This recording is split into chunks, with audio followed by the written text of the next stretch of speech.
గౌరవ మాన్యశ్రీ ఈరోజు పుట్లూరు మండలం తెలుగుదేశం పార్టీలో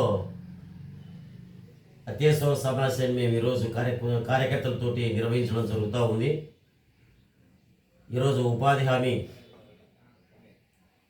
ఫీల్డ్ అసిస్టెంట్ తోటి మేము వాళ్ళ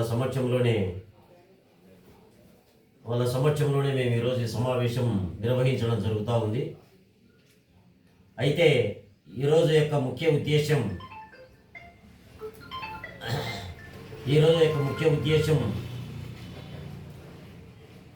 నిన్న జరిగినటువంటి ఒక విచిత్రమైనటువంటి సంఘటన. ఈరోజు ప్రభుత్వం వచ్చి 6 నెలలు దాదాపు కావస్తున్నా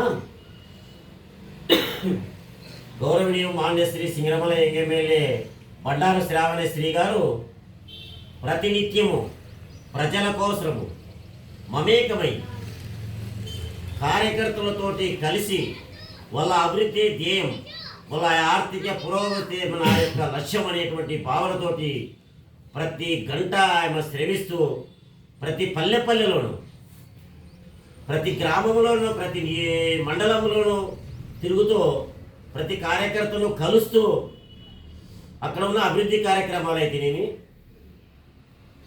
వచ్చినటువంటి వర్కుల విషయంలో అయితేనేమి, అక్కడ ఉన్నటువంటి స్టోర్లు అయితేనేమి, ఫీల్డ్ అసిస్టెంట్ విషయంలో అయితేనేమి ప్రతి ఒక్కటి మమ్మల్ని అడుగుతూనే ఉంది. దయచేసి కార్యకర్తలు మీరు సమిష్టిగా కలుసుకొని నన్ను ఏమాత్రమూ అడగద్దండి.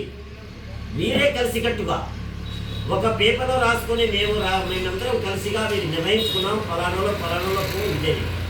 అదేవిధంగా మా పుత్తూరు మండలంలో ఈరోజు చాలామందికి ఫీల్డ్ అసిస్టెంట్ రావడం, స్టోర్లు ఇవ్వడం, సిమెంట్ రోడ్లు ఇవ్వడం, డ్రైనేజీలు ఇవ్వడం, గోకులాలు ఇవ్వడం, ప్రభుత్వం నుంచి వచ్చేటువంటి గృహ నిర్మాణ శాఖలు అయితే ఈరోజు మేము విధిగా గృహాల మంజూరుకు అప్లికేషన్లో మేము ఇస్తూనే ఉన్నాం. మేడం గారు మాకు వెనువెంటనే ఉండి మేడం మాకు వాళ్ళు ఏం చెప్తున్నారో దాని పద్ధతి ప్రకారం చేయండి అని కూడా మాకు వెన్నంట ఉండి ముందుకు నడిపిస్తున్నటువంటి మహోన్నతమైనటువంటి వ్యక్తి ఈరోజు ఆ యొక్క నారీమణి స్త్రీ బండారు శ్రావణశ్రీ మేడం గారు.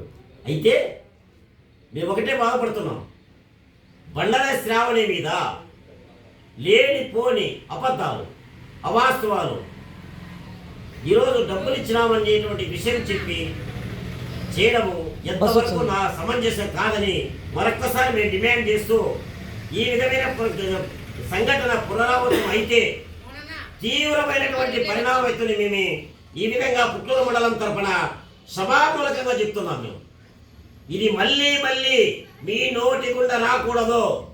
ఆమె యొక్క మంచితనాన్ని గుర్తించండి. ఆయన ప్రజల యొక్క బీసీలు, ఎస్సీలు, ఎస్టీలకు అభ్యున్నతికి ముందు పాటుపడుతున్న వ్యక్తిని దూరం చేయొద్దు. మాకందరికీ వెన్నుముకలాగా ఉంది అని మరొక్కసారి నేను వారికి హెచ్చరిస్తూ ఈ యొక్క విషయాన్ని తెలియజేస్తున్నాను.